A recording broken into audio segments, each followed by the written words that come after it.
오늘은 구원론을 마무리하면서 이제 웨스트민스터 신앙고백서 제16장 선행에 관하여라는 장을 좀 한번 살펴보고 이제 넘어가기를 원해서 이걸 좀 살펴보도록 하겠습니다.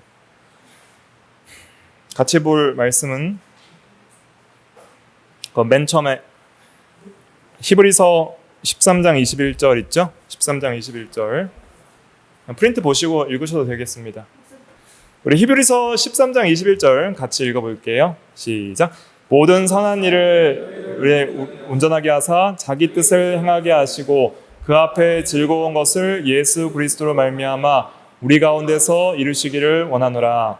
영광이 그에게 세세 무궁토록 있을지어다. 아멘. 네, 모든 선한 일에 너희를 온전하게 하사, 선한 일을 잘 하게 하시기를 기도를 했는데, 특별히 그 선한 일은 하나님의 뜻을 행하는 것입니다.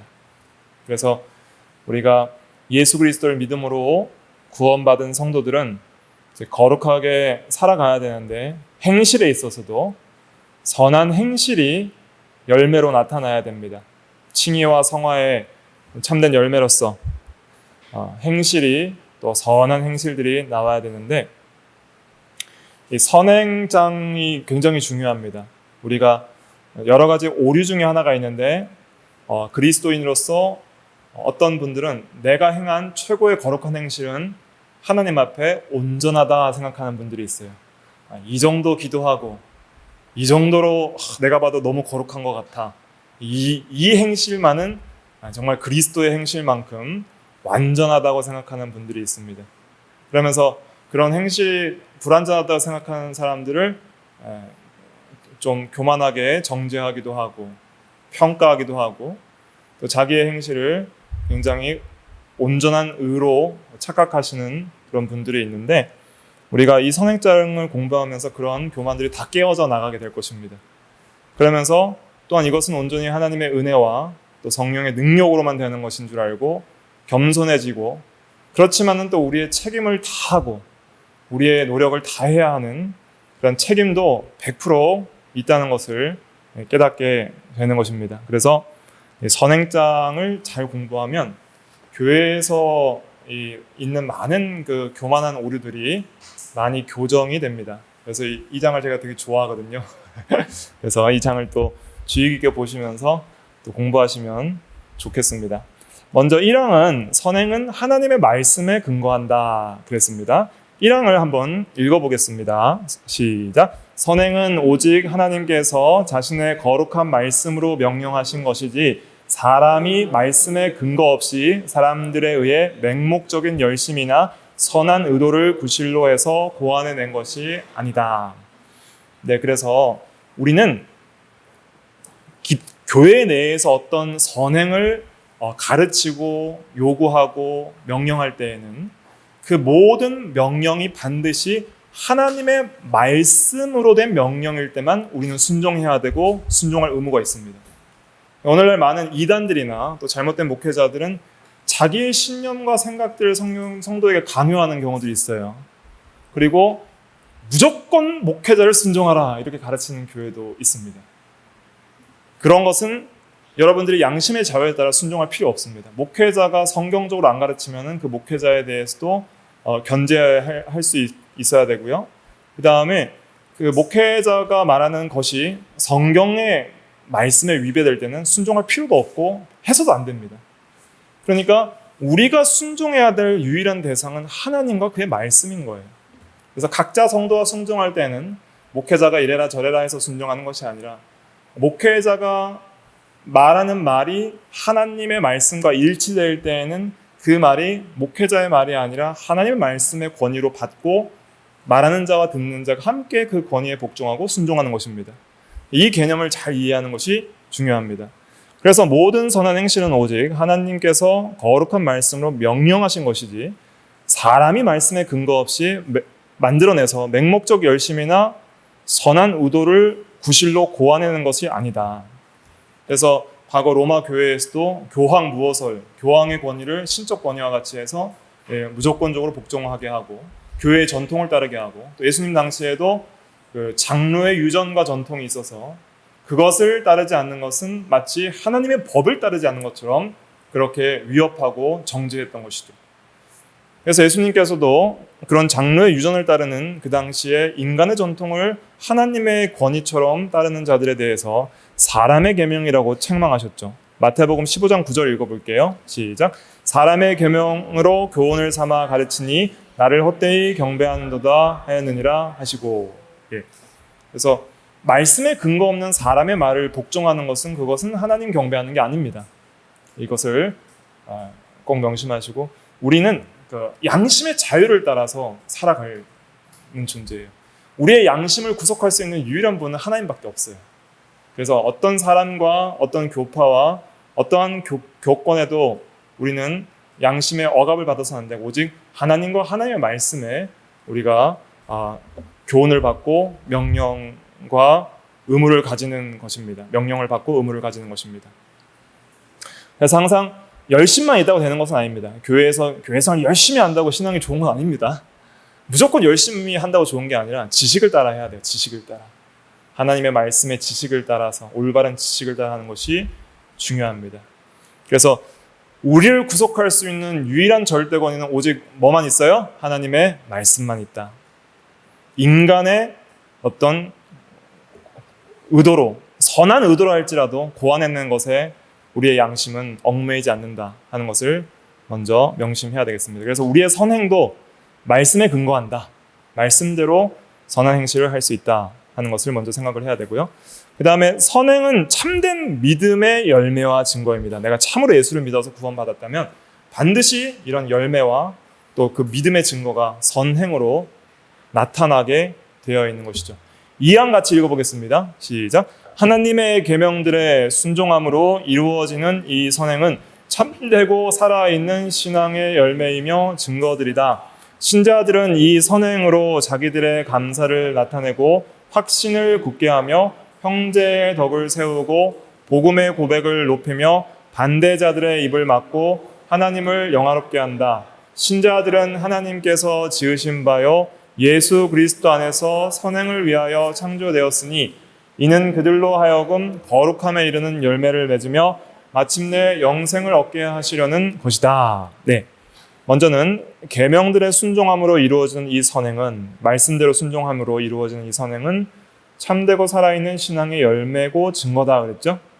그래서 쌍괄호 1번을 보면 근거구절로는 야고보서 2장 22절에 내가 보거니와 믿음이 그의 행함과 함께 일하고 행함으로 믿음이 온전하게 되었느니라 했으니, 참된 믿음은 반드시 행함으로 열매 맺고 행함이 참된 믿음의 증거다라는 것을 알 수 있습니다. 우리는 이 선행을 왜 해야 되냐면 참으로 신앙으로 구원받은 증거이기 때문이기도 하지만, 이 선행은 자기의 구원받은 은혜에 대한 감사를 나타내는 것이죠. 시편 116편 12절처럼 내게 주신 모든 은혜를 내가 여호와께 무엇으로 보답할까 하는 마음을 가지고 감사하는 마음으로 하나님 앞에 계명을 순종하는 삶을 사는 것입니다.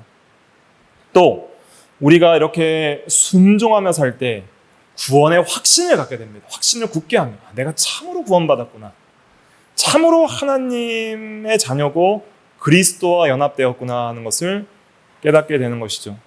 요한일서 쌍괄호 3번, 요한일서 2장 3절 읽어볼게요. 시작. 우리가 그의 계명을 지키면 이로써 우리가 그를 아는 줄로 알 것이요. 계명을 지킬 때 예수를 참으로 인격적으로 만나고 교제하고 사귐으로 안다는 것을 알 수 있다는 것이죠. 그래서 우리가 계명을 잘 순종하면은 예수님을 깊이 있게 사랑할 수 있습니다. 계명 순종은 예수님을 사랑하는 방식입니다. 그를 아노라 하면서 계명을 지키지 아니하는 자는 거짓말하는 자입니다. 진정으로 모르는 자이죠, 예수님을. 그래서 우리가 베드로후서 1장 5절에도 보면은 팔덕이 있거든요. 팔덕이 뭐냐면 믿음의 덕의 지식의 절제를 한번 읽어볼까요? 이거 외워야 되니까. 베드후 1장 5절부터 7절까지 읽어볼게요. 시작. 그러므로 너희가 더욱 힘써 믿음의 덕의 지식의 절제의 인내를, 인내의 경건의 형제의 우애의 사랑을 더하라. 힘써서 이러한 선행들을 더해 나가라 그랬습니다. 이런 것을 잘하면은 10절에 보니까 그러므로 형제들아 더욱 힘써, 이걸 힘쓰면 너희의 부르심과 택하심을 굳게 하라. 힘써서 부르심과 택하심을 굳게 하라 했습니다. 구원의 확신을 굳게 가지라는 것이죠. 내가 참으로 부르심 받았고 하나님의 선택한 자녀라는 그런 확신을 굳게 하라는 것입니다. 우리가 선행을 할 때에 확신을 굳게 할 수 있습니다. 그럼 선행을 통해서 형제의 덕을 세운다 그랬죠? 그래서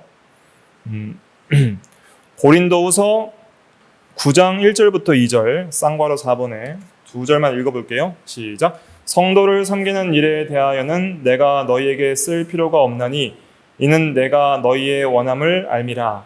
내가 너희를 위하여 마게도니아인들에게 아가야에서는 1년 전부터 준비하였다는 것을 자랑하였는데 과연 너희의 열심이 퍽 많은 사람들을 분발하게 하였느니라. 예.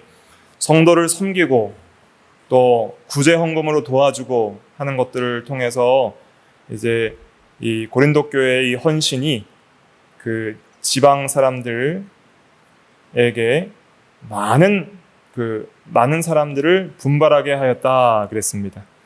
그래서 우리가 사실은 성도들을 통해서 도전받는 경우들이 많이 있습니다. 저도 이 목회자이지만은 우리 성도님들이 열심히 이렇게 신앙생활을 하시고 진리를 탐구하시고 그대로 살아가기 위해서 어려운 가운데서도 가정과 직장에서 힘써 믿음으로 살아가려고 하시는 모습들을 볼 때 저도 도전을 받고 저도 그렇게 더 힘써 살아야겠다라는 감동을 받게 되는 것이죠.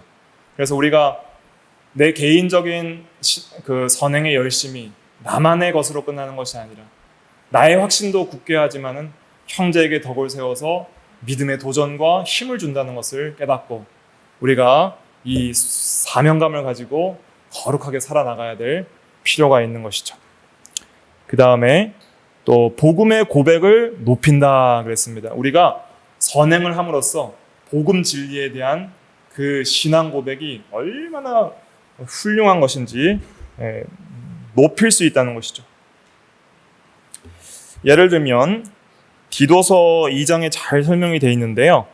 먼저 디도서 2장 4절부터 5절 쌍괄호 5번에 4절부터 5절 읽어볼게요. 시작. 그들로 젊은 여자들을 교훈하되 그 남편과 자녀를 사랑하며 신중하며 순전하며 집안일을 하며 선하며 자기 남편에게 복종하게 하라. 이는 하나님의 말씀이 비방을 받지 않게 하려 함이라. 네. 그래서 늙은 여자들로 하여금 젊은 여자들을 이제 교훈하되 이제 가정 생활에 충실하라는 거예요. 선행을 가정 생활에서부터 잘 하라. 그러면 이 복음의 말씀이 비방을 받지 않고 오히려 높임을 받는다 그랬습니다. 그 다음에 남자들에 대해서도 이제 젊은 남자들을 신중하도록 권면하되 범사에 내 자신이 선한 일에 본을 보이며 교훈에 부패하지 아니함과 단정함과 책망할 것이 없는 바른 말을 하게 하라. 남자들이 말 실수를 많이 하잖아요. 그럴 때 이렇게 잘 말과 행실에 있어서 본을 보일 때 책망할 것이 없을 때 대적하는 자로 하여금 부끄러워 우리를 악하다 할 것이 없게 하려 함이라. 이 복음의 고백들, 예수 믿는 이 신앙 고백을 더 높이고 하나님께 영광이 돌아가게 된다는 것이죠. 그 다음에 그 직장에서도 9절부터 10절에 보면 종들은 자기 상전에게 범사에 순종하여 기쁘게 하고 거슬러 말하지 말며 훔치지 말고 오히려 모든 참된 신실성을 나타내게 하라. 이 직장에서는 이 신실성이 중요합니다. 신실성은 충성되게 맡은 바 일을 잘 하는 거예요. 믿음직하게. 맡겨놨는데 사기치고 게으르고 훔치고 도둑질하고 횡령하고 일을 거르치면은 그 사장에게 손해가 가잖아요. 근데 어떤 직원은 맡겨놓으니까 완벽하게 해라고 직장에 유익이 줘요. 그래서 우리는 그리스도인들은 직장에서는 직장에 유익이 되는 사람이 될 때에 범사의 우리 구주 하나님의 교훈의 빛을 빛나게 할 수 있는 것이죠. 복음이 빛나게 되는 것입니다. 그래서 이런 것들을 우리가 사명감을 가지고 선행을 잘 해 나가야 되겠습니다. 그 다음에 반대자의 입을 막는다 그랬어요. 쌍괄호 6번에 보면은 베드로전서 2장 15절 읽어볼까요? 시작. 곧 선행으로 어리석은 사람들의 무식한 말을 막으시는 것이라. 선행을 하면 어리석은 자들이 우리를 무식하게 비판할 수 없습니다. 증거가 있잖아요. 선한 행실은 자타공인 누가 봐도 옳다 하는 증거의 선행을 통해서 복음을 비판할 수 없게 만드는 것이죠. 그 다음에 우리가 선행을 하면 하나님이 영광을 받으신다 그랬습니다. 쌍괄호 7번에 마태복음 5장 16절 읽어볼게요. 시작. 이같이 너희 빛이 사람 앞에 비치게 하여 그들로 너희 착한 행실을 보고 하늘에 계신 너희 아버지께 영광을 돌리게 하라. 예. 그런 군고절이 많이 있어요. 베드로전서 2장 12절도 너희가 이방인 중에서 행실을 선하게 가져 너희를 악행한다고 비방하는 자들로 하여금 너희 선한 일을 보고 오시는 날에 하나님께 영광을 돌리게 하려 함이라. 예. 그리스도의 재림 때에 이 하나님의 영광을 하나님께 영광을 돌리게 하려 함이라. 그래서 우리의 선한 일을 다 주목하고 있다는 것을 우리가 생각해야 됩니다. 특별히 예수 믿는 것을 싫어하고 하나님을 미워하는 자들은 저 예수 믿는 사람이 무슨 잘못을 하나 주목해보자. 그냥 뉴스거리에 교회 뉴스가 자주 나오잖아요. 목사 잘못하면 잘 잡았다고 목사 욕하고. 다른 종교보다 교회가 참 욕을 잘 먹는 것 같아요. 그렇죠? 그러니까 비방거리를 항상 찾는 사람들이 있다는 것을 우리가 주목해야 됩니다.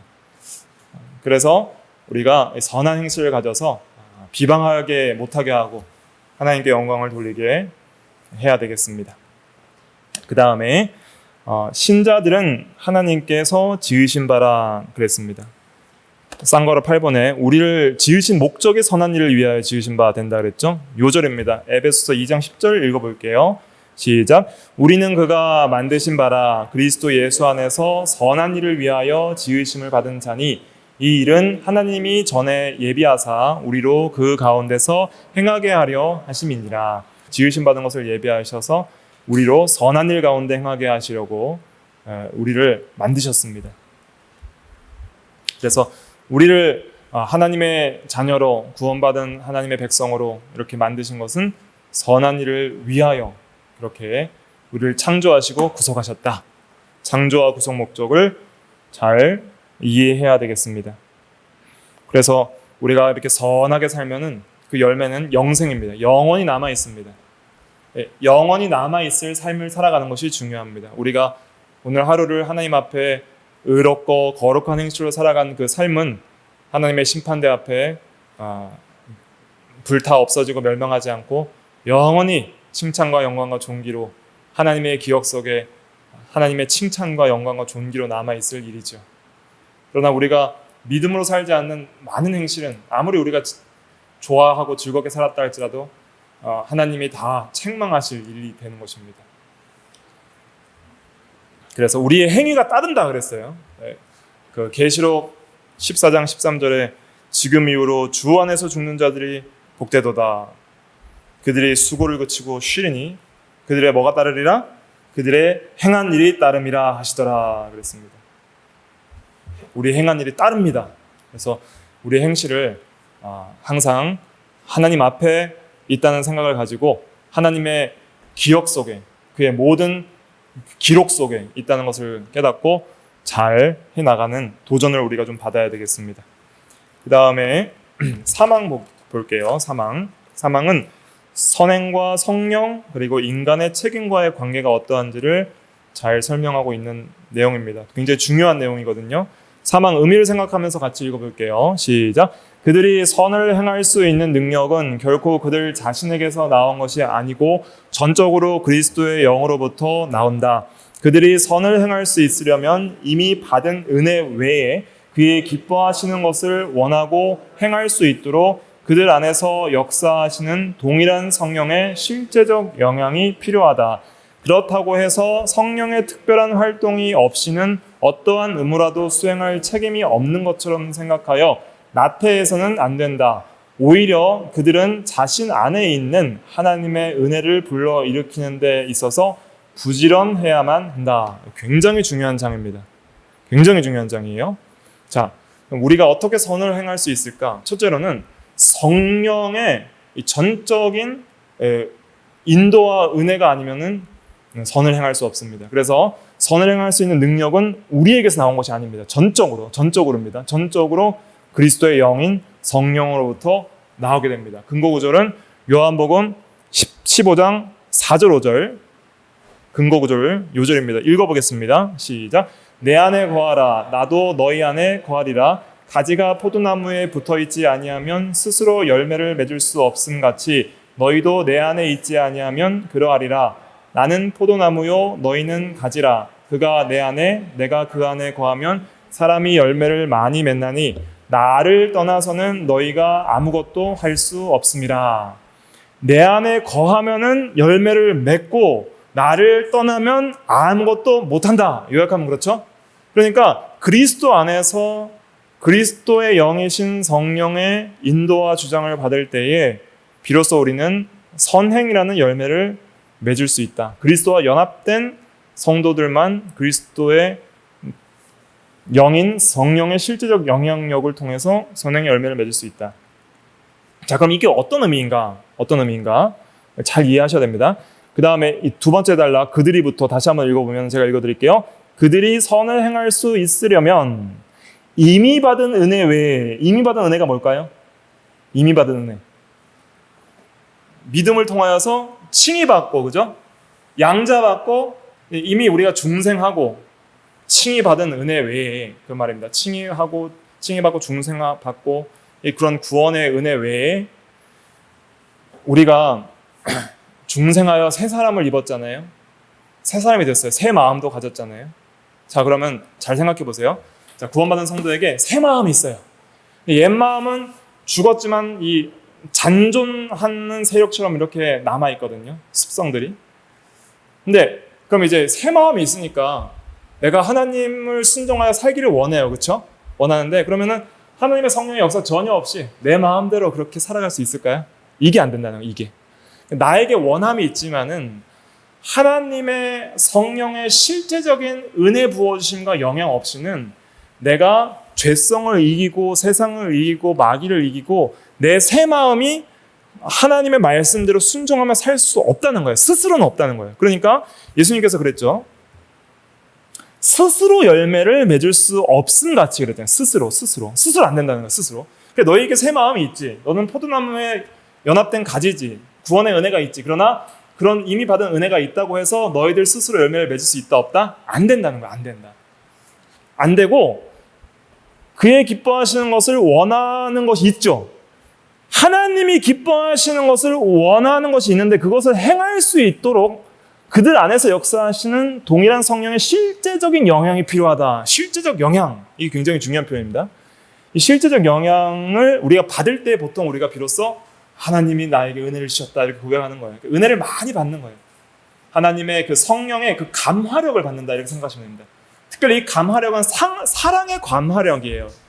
로마서 5장 5절 말씀처럼 하나님의 성령이 우리 마음에 그의 사랑을 부음받음이니 그랬잖아요. 그러니까 사랑을 풍성히 부어주셔서 우리의 새 사람이 그 부패한 성품과 마귀의 유혹들을 철저하게 이기고 내가 원해서 그의 기뻐하시는 것을 원하여 행할 수 있는 그 힘 부어주심, 경건의 능력과 새 생명의 힘을 부어주시는 그 사랑의 감화력, 하나님을 사랑해서 자원해서 기도도 하고 말씀도 읽고 순종하고 하나님을 온전히 생각하고 하나님을 항상 사모하고 생각하고 그 앞에 살기를 힘쓰고 그냥 하나님이 너무너무 좋아서 하나님 안에서 참된 만족을 누리면서 어떻게든지 하나님의 영광을 위하여 자신을 부인하고 모든 걸 다 하나님께로 드리기를 원하는 그런 감동, 인도, 실제적 영향, 감화력, 사랑의 부어주심 이런 것입니다. 여러분들이 이제 경험될 수 있는 것이죠. 우리가 은혜 받을 때 경험되는 것들. 그런 것이 없이는 안 된다 이거예요. 안 된다. 그러니까 스스로 안 된다. 이게 중요합니다. 스스로 안 된다. 성령의 실제적 영향이 필요하다. 은혜 주심이 필요하다. 이제 이것을 이해를 해야 됩니다. 그러면 이제 이렇게 생각하시면 안 됩니다. 그러면 내가 할 거 없네. 성령이 해줘야 되니까 그러면 성령이 안 해줬으니까 성령 책임이네. 이래 되면 안 됩니다. 이렇게 되면 문제예요.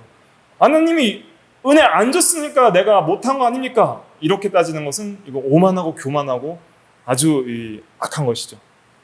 이제 그런 악을 방지하기 위해서 또 성경적으로 그렇다고 해서 성령의 특별한 활동이 없이는 어떠한 의무라도 수행할 책임이 없는 것처럼 생각하여 나태해서는 안 된다. 자, 하나님 말씀 순종하지 않고 선행하지 않는 것 성령 책임이에요? 내 책임이에요?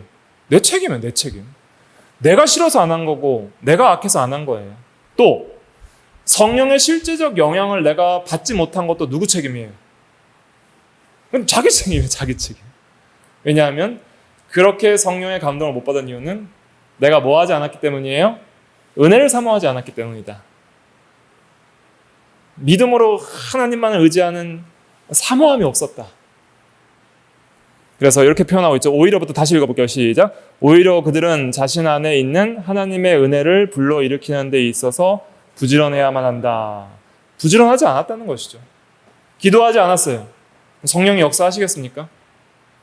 기도 하나도 안 하고 말씀 하나도 읽고 묵상하고 말씀에 내 마음을 두지 않고 예수님을 바라보지도 않고 생각하지도 않고 온 마음을 다해 하나님을 떠나고 있으면 성령께서 영향을 주실까요? 안 주실까요? 안 주신다 이것이죠. 우리가 해야 될 책임은 이겁니다. 내 스스로 뭔가를 선행을 하겠다가 아니라 내 스스로 할 수 없기 때문에 그 선행을 할 수 있게 하시는 성령의 도우심을 부지런히 간구해야 되는 거예요. 성령이시여 인도하여 주옵소서. 우리를 진리 가운데로 인도하여 주시옵소서. 거룩한 행실로 살아갈 수 있는 은혜를 부어주시옵소서. 실제적인 영향력, 감화력, 사랑의 역사, 사랑의 부어주심을 우리에게 주옵소서. 간절히 간구해야 되죠. 의지해야 되죠. 내게 능력 주시는 자에서 내가 모든 것을 할 수 있나니 주여 나에게 능력을 주시옵소서. 자원하는 소원을 주시옵소서. 이렇게 기도하고 말씀을 상고하고 그 말씀대로 우리 가운데 역사하시는 하나님을 의지해야 되죠. 그래서 좋은 요절 중에 하나가 이제 고린도후서 3장 5절인데 한번 읽어볼까요? 시작. 우리가 무슨 일에든지 우리에게서 난 것 같이 스스로 만족할 것이 아니니 우리의 만족은 오직 하나님으로부터 나느니라. 만족이라는 것 각조 1번에 가시면 히카노테스라고 했죠. 만족은 사실은 능력이라고 번역할 수 있습니다. 능력. 그래서 우리의 능력은 오직 하나님으로부터 나느니라. 그래서 바른 성경이 원어적으로 잘 번역을 한 성경이거든요. 그 성경을 보면 우리의 능력은 오직 하나님께로부터 나온다. 예. 그래서 우리가 선을 행할 수 있는 능력 하나님께로부터 온다. 이것을 믿고 그럼 그 하나님이 능력 주심을 우리가 어떻게 해야 되겠어요? 간절히 사모하고 구해야 되겠죠. 이게 필요한 겁니다.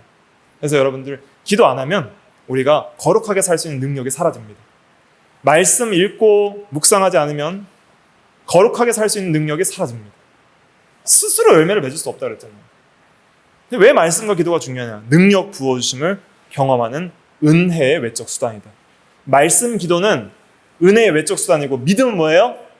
은혜의 내적 수단입니다. 한번 따라해 보실까요? 말씀 기도, 은혜의 외적 수단, 믿음, 은혜의 내적 수단. 그래서 오직 믿음으로 그러잖아요. 믿음으로. 그래서 믿음을 가지고 말씀 기도를 통해서 우리가 하나님의 능력을 받아야 되는 것이죠. 이것이 이제 대소례문답이 신앙고백서와 함께 증거하는 다른 개혁파 교리입니다. 그 다음에 사항으로 넘어가 보도록 하겠습니다. 좀 빨리 진행할게요. 사항, 선행과 공로에 대해서 사항 같이 읽어보겠습니다. 시작. 그들의 순종에 있어서 이 세상에서 도달할 수 있는 최고의 경지까지 이르는 사람이라 할지라도 의무 이상으로 하나님께서 요구하시는 것보다 더 많이 행할 수 있는 것은 아니다. 오히려 그들이 의무상 해야 할 많은 일들에 있어서 훨씬 미치지 못한다. 너무 중요합니다. 훨씬 미치지 못한다. 우리의 교만을 다 꺾어버리는 것이죠. 순종에 있어서 이 세상에서 도달할 수 있는 최고의 경지까지 이르는 사람, 대표적으로 누가 있어요? 저는 좋아하는 사람이 다니엘이거든요. 한 번도 성경에 죄 지었단 말이 없어요. 한 번도. 또 대표적으로 요셉 같은 사람 있죠. 요셉. 아브라함도 실수가 있고 다윗도 실수가 있고 바울은 교회를 박해했고 노아도 실수했고 모세도 실수했는데 다니엘, 특별히 또 요셉 이런 사람들은 허물이 없어요. 보니까 욥과 같은 경우도 이 진리를 못 깨달아서 회개하잖아요. 다니엘 같은 경우는 특별히 하나님이 최고의 경지까지 이룰 수 있도록 이렇게 은혜를 주신 그런 위대한 인물인 것 같습니다. 그래서 그 에스겔서에 보면은 위대한 신앙인물 셋 뽑죠. 셋. 누구예요? 다니엘, 노아, 욥. 이렇게 세 사람 같은 사람은 참 구원받기 합당한 사람이라 이렇게 뽑았던 것 같은데 몇 절인지는 잘 기억이 안 납니다. 아무튼 이런 사람들이라 할지라도 하나님이 요구하시는 것보다 더 많이 행할 수 있어요? 없어요? 못한다 이거예요. 어떤 율법 순종에 있어서 하나님을 나 외에는 다른 신을 내게 있지 말라. 하나님을 온전히 순종하는 데 있어서도, 온전히 하나님을 예배하는 데 있어서도 온전하지 못하다 이거예요. 요구하시는 것보다 더 완벽하게 더 많이 할 수 있는 것도 아니고 오히려 의무상 해야 할 많은 일에 있어서 훨씬 미치지 못한다. 그래서 우리가 하나님이 순종하라고 하는 것보다 더 할 수 있는 것도 없고요. 실제로는 훨씬 못한다. 다니엘도 하나님 보시기에 순종이 너무 부족하다 이거예요. 너무 부족하다. 왜 부족하냐? 그 이유는 갈라디아서 5장 17절에 보면은 육체의 소욕은 성령을 거스르고 성령의 소욕은 성령은 육체를 거스르나니 이 둘이 서로 대적함으로 너희가 원하는 것을 하지 못하게 하려 함이니라. 자, 내가 성령으로 충만함을 받아서 최고의 선행을 하고 있는 그 순간조차도 나에겐 여전히 뭐가 작용을 하고 있어요? 부패한 성품이 작용을 하고 있다. 부패성이 여전히 남아있어서 그 소욕의 성령을 거스르려고 계속 하고 있다는 거예요. 완전히 영화될 때까지는 그 완전함에 도달할 수 없고 훨씬 미치지 못한다는 것을 기억해야 됩니다. 그래서 우리는 우리의 선행으로 어떤 하나님 앞에 인정받을 수 있는 공로나 의를 쌓을 수 없다는 것을 깨닫고 우리는 반드시 선행을 해야 됩니다. 해야 되지만은 훨씬 미치지 못한다 하는 것을 깨달아야 됩니다. 그래서 우리의 선행을 통해서 하나님 앞에 절대 공로와 구원을 얻을 수 없다. 행위로 구원받을 수 없다가 이제 여기서 나오는 것이죠. 우리의 행위가 얼마나 모자란 것을 안다면 구원받은 성도의 행위조차도 모자란다는 것이죠. 5항은 쭉 한번 읽어볼게요. 시작. 우리는 우리의 최고의 선행들을 통해서도 하나님께로부터 죄의 용서나 영생을 공로로 얻을 수 없다. 그 이유는 선한 행위와 장차 올 영광 사이에 큰 불균형과 또한 우리 하나님 사이에 무한한 간격이 있어서 우리는 그 행위로 하나님을 유익하게 할 수도 없고 이전 죄의 벌을 갚을 수도 없기 때문이다. 도리어 우리가 할 수 있는 모든 일을 다 했을 때라도 그저 우리의 의무를 다한 것뿐이요 다만 무익한 종에 불과하다. 왜냐하면 그것이 선한 행동이라면 성령으로부터 나오지만 그 행위가 우리에 의해 이루어지면 그것이 더러워지고 매우 많은 연약함과 불완전으로 뒤섞여서 도저히 하나님의 무서운 심판을 견딜 수 없기 때문이다. 그러니까 첫째로 생각할 건 뭐냐면 우리의 선행을 통해서 하나님께서 우리에게 죄 용서나 영생을 공로로 얻을 수 없다는 거예요. 온전한 의를 이룰 수 없다는 뜻이고요. 하지만 성도의 선한 행위는 하나님께 상급을 받죠. 그러면 선한 행위가 상급받을 만한 가치가 있어요, 없어요? 그게 없다는 거예요. 자, 내가 오늘 하나님 앞에 순종하고 살았어요. 그때 하나님이 영원한 생명과 하나님 나라의 영광스러운 기업을 우리에게 줬어요. 그 차이가 너무 크다는 거예요. 너무 크다는 거예요. 쉽게 예를 들면 이런 거예요. 쉽게 예를 들면 1시간 알바를 했어요. 근데 알바비로 한 100조를 줘요. 잘 받을 수 있겠어요? 없겠어요? 못 받죠. 어떻게 100조를 줍니까? 그냥 10만 원만 줘도 고마운데 100조, 1000조를 줘요. 감당이 안 되잖아요. 그런 거예요. 우리가 선행을 통해서 하나님께서 우리에게 주시는 칭찬과 상급은 그 선행의 가치에 비례하는 게 아니에요. 무한한 간격이 있어서 우리의 선한 행실로 하나님께 상급을 요구할 그런 그 조건도 되지가 않아요. 그런 공로가 되지도 않아요. 그냥 오늘 은혜로 받는 겁니다. 상급도. 그리고 우리가 선한 행동이라면 항상 성령으로부터 나오죠. 하지만 그것이 우리에게서 이루어질 때에는 더러워진다 그랬어요. 왜냐하면 우리에게 연약함과 불완전으로 뒤섞여 있기 때문에 더러워지기 때문에 우리의 선행은 공로나 또 마땅히 상급받을 공로도 될 수 없다는 거예요. 구원받을 공로도 될 수 없고 당연히 성도가 해서 하나님께서 칭찬을 주시는데 그 주시는 칭찬과 영광과 상급도 우리가 받을 수준이 아니에요. 그냥 하나님의 은혜로 너무나도 값없이 무한하고 영광스러운 것을 우리에게 주시는 것이죠. 그러면 우리가 선행을 하는 게 무슨 의미가 있느냐 이런 생각이 낙심이 좀 들잖아요. 가치도 없고 자격도 없다는데 선행이 무슨 의미가 있을까? 동기유발이 안 되잖아요. 이제 그것을 방지하기 위해서 이제 6항이 있습니다. 6항 읽어볼게요. 시작. 그럼에도 불구하고 성도의 인격이 그리스도를 통해 받아들여졌기 때문에 그들의 선행도 역시 그리스도 안에서 용납된다. 그러나 그 선행들이 이 세상에서 하나님 앞에 전적으로 흠이 없거나 책망할 것이 없기 때문이 아니라 하나님께서 자기 아들 안에서 그 선행을 보시고 비록 거기에 많은 연약함과 불완전함을 동반하고 있지만 진실한 마음으로 행한 선행을 용납하고 상 주시기를 기뻐하셨기 때문이다. 첫째로는 우리의 인격이 그리스도를 통해 받아들여졌기 때문에 의미가 있다는 거예요. 그래서 불완전하지만 어린아이가 제가 많이 비유 들었죠. 어린아이가 사탕을 빨다가 엄마 이거 먹어 하면은 다른 사람이 볼 땐 더러워서 안 먹는다 하겠지만은 엄마는 고맙다 하고 받잖아요. 그것은 불완전하고 더럽지만은 그 성도의 인격이 하나님의 자녀로 받아지고 하나님의 백성으로 받아들인 것처럼 그리스도를 통해서 하나님의 자녀로 입양된 그 모든 성도들 하나님의 사랑하시는 사랑의 대상자이기 때문에 용납되는 거예요. 다. 아이가 엄마한테 하는 모든 행동이 용납되듯이 성도가 아버지 하나님께 하는 모든 행동이 그리스도 안에서 받아들여지니까 의미가 있어요. 모든 우리의 선행은 하나님 앞에 의미가 있고 기억되고 받아지고 하나님이 너무너무 기뻐하십니다. 이 선행들이 흠이 없어서 책망할 것이 없어서가 아니라 하나님께서 자기 아들 안에서 그 선행을 보시는 것이죠.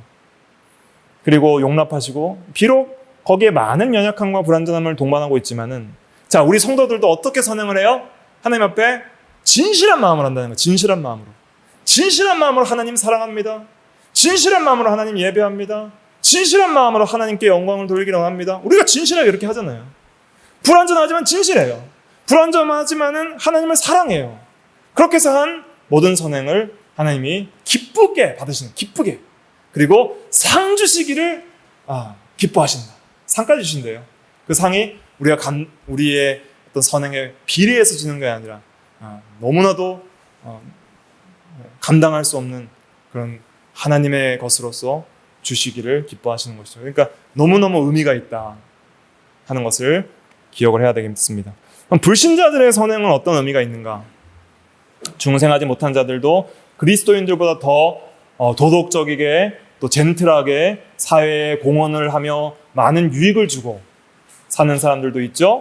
그런 사람들과 성도를 비교할 때 어떤 차이가 있는가 7항에서 설명하고 있습니다. 7항 읽어볼게요. 시작. 중생하지 못한 사람들의 행한 행위는 비록 그 자체로 보면 그것들이 하나님이 명령하신 것일 수도 있고 그들 자신에게뿐만 아니라 다른 사람들에게도 유익할 수 있다. 그러나 그 행위들이 신앙으로 정결하게 된 마음에서 나온 것이 아니고 말씀에 따라 올바른 방식으로 행한 것도 아니며 또한 하나님께 영광을 돌린다는 올바른 목적을 위해 행한 것도 아니기 때문에 그것들은 죄악이며 하나님을 기쁘시게 할 수도 없고 그들로 하여금 하나님의 은혜를 받기에 합당하게도 못한다. 하지만 선행을 게을리하는 것은 더욱더 죄가 되며 하나님을 더 진노하시게 한다. 중생하지 못한 사람들의 행위는 그 자체로 외적으로만 보면 하나님이 명령하신 것일 수도 있고 자신과 다른 사람에게 유익될 수도 있습니다. 예를 들면 예후가 이렇게 정직하게 행하여서 하나님의 법대로 순종하여 한 것, 또 아합이 이렇게 굵은 배의 옷을 입고 금식하며 낮아진 것, 푸르죽은 것. 또 빌립보서에서 보면은 어떤 사람은 바울의 괴로움을 더하기 위해서 열심히 전도한 것. 그래서 이런 것들 거칠애로 하는 것, 거칠애로 막 전도하고 신앙생활하는 것. 아무튼 그 자체로 보면은 외적으로 이제 티가 안 나잖아요. 외적으로 참 좋은 행실, 잘했다, 사회적으로 인정도 받고, 정치적으로도 인정받고, 다른 사람에게도 도덕적으로, 신앙적으로도 인정받을 수 있는 그런 일이 중생하지 못한 사람들에게도 있을 수 있다. 예를 들면 가룟 유다 전도했어요, 안 했어요? 전도했죠. 이 기적도 베풀었죠. 세례도 줬어요. 그리고 하나님의 일을 3년 동안 예수님 따라다니면서 그 재정도 담당했고 많은 유익을 줬죠. 가룟 유다는 단 한 번도 주님께 책망받은 적이 없어요. 그 정도로 외적으로 완벽하게 산 사람입니다. 그러나 그 행위들은 신앙으로 정결하게 된 마음, 자원하여서 정말 정결하게 된 진실한 마음에서 나온 것도 아니요, 말씀에 따라 올바른 방식으로 행한 것도 아니고 하나님께 영광을 돌린다는 올바른 목적, 주님의 영광을 위한 목적을 위해서 한 것. 방식도 틀렸고 목적도 틀렸고 마음도 틀렸어요. 그래서 죄악입니다. 그래서 하나님을 기쁘시게 할 수 없고 하나님의 은혜를 받기에 합당하지도 못해요. 그렇다고 해서 예수 안 믿는 사람들이 더 죄를 지으면 하나님께서 어떻게 해요? 더 진노하신다. 예수 안 믿더라도 할 수 있거든 외적으로라도 선한 행실을 하는 게 좋은 거야, 안 좋은 거예요? 좋은 거다. 왜냐하면 그렇지 않으면 지옥에서 심판이 더 크다. 행한 대로 갚으시기 때문에 반드시 행한 대로 하나님께서 죄를 물으실 것입니다. 그래서 이런 부분들을 우리가 잘 점검하면서 나의 선한 행실은 내게서 나오는 것이 아니라 그리스도의 영과 그의 실제적인 영향에서 나온다. 하지만 우리에게는 이미 받은 은혜 외에 하나님의 은혜를 불러일으키는데 책임이 있어요, 없어요? 있다. 그래서 뭘 힘써야 돼요? 은혜의 외적 수단 2개 뭐예요? 말씀, 기도. 그다음 은혜의 내적 수단 하나, 믿음. 이걸 힘을 써서 우리가 선행할 수 있는 실제적 영향을 충만히 받아 나가야 되겠습니다. 기도하겠습니다.